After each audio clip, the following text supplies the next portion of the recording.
are watching Canadian Muslim News on Muslim Network TV. From Toronto, Ontario, I'm Catherine Bullock. Assalamu alaikum and greetings of peace. Coming up, a conversation with film director YUSUF ZINE about a documentary he directed called I Am Rohingya that charts Rohingya youth in Ontario putting on a stage play about their experiences. But first, some news headlines. Health chief says vaccination key to safe return to schools. Petition demands government ban entry of Indian leaders. 19th MuslimFest to be held in Mississauga. Israel sentences World Vision Gaza chief to 12 years for aiding Hamas. Now the details. Canada's Chief Public Health Officer Dr. Theresa Tam says it is important to bring a sense of normalcy to students returning back to school, reports a media source. Dr. Tam says the pandemic is still with us. She says cases of COVID-19 and influenza will likely rise again, with kids gathering indoors. Schools will reopen this year with minimal COVID-19 restrictions. Dr. Tam says that getting children vaccinated is the first step towards protection. According to Health Canada, only 42% of children aged 5 to 11 have received 2 doses of the vaccine. This percentage of fully vaccinated children is lower than older age groups. An online petition filed by the National Council of Canadian Muslims, or NCCM, is demanding that the Canadian government bar entry of racist Indian leaders who have been calling for ethnic cleansing of Indian Muslims. NCCM has put together a file of 13 leaders of India's ruling Bharatiya Janata Party who have induced riots, engaged in hate speech, and threatened the Muslim community. The petition also demands that Canada not participate in the upcoming G20 conference hosted by India in the disputed area of Kashmir. Human Rights Watch and Justice for All Canada have accused India of committing severe human rights violations in the region. The 19th annual MuslimFest will be hosted in Mississauga's Celebration Square from September 2nd to September 4th. The 3-day event will feature an opening ceremony, acrobatics, a martial arts show, a calligraphy arts display, a play about a Muslim slave, a painting competition, and vendor displays. The event is a unique fusion of Muslim traditions and Canadian culture. Since its launch in 2004, each year MuslimFest celebrates Muslim art and entertainment. It is North America's largest festival of its kind, attracting over 60,000 visitors. It is a joint project of Sound Vision and Darwinet. World Vision's former Gaza head, Mohammed al-Halabi, has been sentenced yesterday by the Beersheba District Court in southern Israel with 12 years in prison, less the time he has spent in detention. The former Gaza head of the major US-based Christian aid agency has been jailed throughout the past 6 years of court proceedings. The Israeli court ruled in June that al-Halabi was guilty of siphoning off millions of dollars and steel to Hamas, which controls the Palestinian enclave. Halabi's lawyer reiterated his claim to innocence following Tuesday's sentencing. Halabi, who was arrested in June 2016 and indicted in August that year, has consistently denied any irregularities. World Vision, with 40,000 employees globally, says the sentencing is deeply disappointing. And that's it for the news.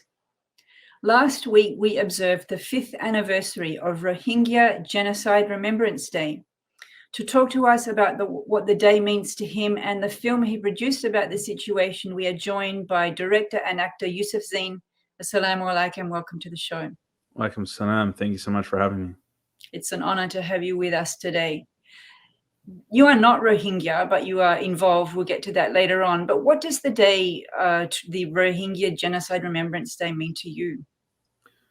Well, it's a reminder of a lot of things. One, the sadness and the anger and frustration from people like myself, from the Rohingya community, that this situation has still endured for so many years. And you know, this is not a new or recent situation. This this genocide has its roots 20, 30 years on.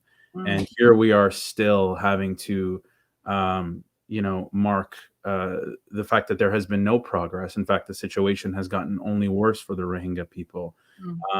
And so for me, when I was making this film, I had hoped that, 4 or 5 years after, there would have been some change. But I'm saddened to see that things have only gotten worse. And I think about the Rohingya community and how strong they are and how they have to remind themselves that this is still the situation their community faces. They have families back home who have not left Myanmar. So let's talk a little bit about the film. You produced a really unique film, which was actually a film of a stage play that you were directing. So tell us briefly what that story is. Yeah, so back in it was like 2017, 2016, I started working with the Rohingya youth community in Kitchener-Waterloo, Ontario. For those who don't know, there's actually a large community there of Rohingya people who resettled from Bangladesh back in 2008 and 2010. And I was there working with a social service organization to do a project with them. And so when I approached them, I asked them, what do you guys want to do? How do you want to spend the summer? Unequivocally, they all said, we want to tell our story. Nobody is listening to the Rohingya plight, and day by day, our people are dying. And so one of the kids, Ahmed, suggested doing a play.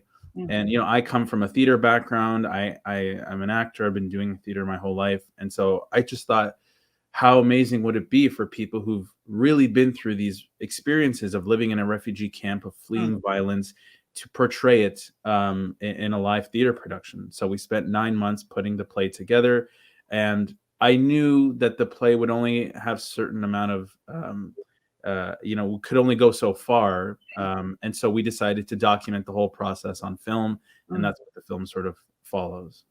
I was honored to be able to watch the film, and you've called it I Am Rohingya, a genocide in 4 acts. One of the scenes that struck me really deeply was when the kids themselves play the scene as Burmese military dressed up with orange robes and orange masks. Half of them are acting as the military and the others as the people being attacked, basically themselves. How could they? What was that like for them to play that role? Well, it was probably the most challenging part. We had a lot of conversations about how we were going to portray the oppressors in that scene, and how if it was just going to be military garb, and ultimately we landed on something more striking, because I think the image of Burmese Buddhists, specifically Burmese Buddhists, not just Buddhists, committing these violent acts is shocking for audiences, and we wanted to elicit a reaction from the audience. And so for the kids, I think, a part of it was tough because they were now stepping into the shoes of their oppressor. And it was, I think kind of, it was a lot for them to deal with. But also on a pragmatic level, I mean, they're kids and they got to wear masks, and they thought that was fun, and it'd hide them if they were laughing or breaking character. I mean, that's part of it too. I mean, as much as it was reenacting genocide, it was also kids doing theater. And I think that's something that surprises people, and that kind of carries on in the film. You managed to interview a Buddhist monk who talked about the fact that Rohingya don't exist as a people. Was that a difficult interview to secure? It was probably the most difficult interview to do. Not difficult to secure. We didn't lead with the fact that we wanted to ask him about the Rohingya issue. It was our Michael Moore moment, I guess, of the gotcha, where we said we just wanted to learn more about Myanmar and the country, and about the refugee issue. And so we sort of like warmed our way into those questions, but I wasn't prepared for that. I really, at that point, I'd only spoken to people who had given a very sympathetic, responses to the plight of the Rohingyas. And this was the first time I was sitting in front of someone who is a genocide denier, who was saying that there are no Rohingyas, there is no problem in Myanmar. Myanmar is great. You should travel there, visit, and meanwhile, I was showing him news clippings of a video that had leaked of Rohingyas who were being rounded up and beaten and tortured and killed. And this was not somebody who is in. We didn't go to Myanmar to interview him. This was someone in Canada. So it just shows how these views of the Rohingya are so prevalent within the community. Well, did you find that as well by people who came to watch the performance, that kind of pushback? Surprisingly, no. We didn't have too much pushback. Interestingly, we had, I think, the biggest criticism around the masks and the portrayal of the Buddhists, which is I love having that debate. I think it's really important. But also people who are from Bangladesh who identify as Bengali or Bangladeshi think that the film sort of takes issue with the country, which we do, rightfully so, and the Rohingya people do take issue with the experiences they faced in the camps in Bangladesh. But I think the sentiment is that Bangladesh is under enormous pressure, and now they have a huge refugee crisis on their hands. They're already a poor country. What do you expect us to do? And we're not criticizing that. I mean, we take issue with the government for sure, who are even now trying to repatriate the Rohingyas back to Myanmar. But for us, it was just about honoring the stories of the Rohingya people, because they don't get that opportunity, and they had legitimate, really harrowing experiences in Bangladesh. So that's sort of where sometimes the criticism. They were harrowing. I mean, just the whole thing is harrowing. I can't imagine what it was like for the kids to be eager to put on a stage play about it. One of the things at the end you talked to the parents, and they would say things like, before the play my kid wouldn't talk, and now they're talking. Did the play then play some kind of psychological therapy moment for the kids, do you think? I think so. I mean, that's the power of theater. That's the power of art. I mean, I experienced that in myself, and as a kid. And, I wonder if it was both the experience of reliving not just their memories, but, a lot of them were playing their parents and their grandparents, and they had to ask their parents stories and memories that they never heard before in order to then portray it on stage. But also, like I said, theater has that transformative nature about it. And I didn't realize it in the moment. That certainly wasn't the mission. Like, I wasn't trying to take the kids out of their shell, or have this be some sort of therapy, or through art. We really just we were on a mission, which was to tell the story and put on a great show. And I think throughout that, and when I had time to reflect, and when we were editing the film, we all sort of realized, wow, like, you can see the footage of Abdus Salam from the beginning being very quiet and not saying anything, to the end where he's laughing and running around and talking to us, and then when we spoke to the parents, we heard the same thing. So I think that was the thing I'm probably the most proud of, is the transformative nature it had for the kids in their personal lives. And not only them, the audience as well. I feel transformed from having watched it. Now, we're almost out of time, but that brings me then to my last question. I'm sure when it was released in 2018, you did lots of screenings, but now, how would somebody watch it now if they wanted to? There's a couple different ways. If you want to watch it online, you can go to, it's on Vimeo on demand. If you search up I Am Rohingya, it's one of the first things that comes up. You can stream it, you can rent it, buy it.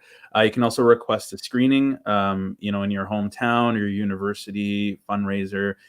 We do Q&As with the filmmaker. Sometimes the cast comes and joins. And so, yeah, really just reach out to us and let us know how you want to watch the film, or how you want people to see it. We have the film in universities and school libraries and, film festivals. So if you want to bring the film to your town, just go to imrohingyafilm.com. Well, thank you very much for joining us for this brief moment and talking about your experience. Thank you. Thank you so much for having me. Thank you for watching. If you like what we do, please share, like, and subscribe. Stay safe, and God bless.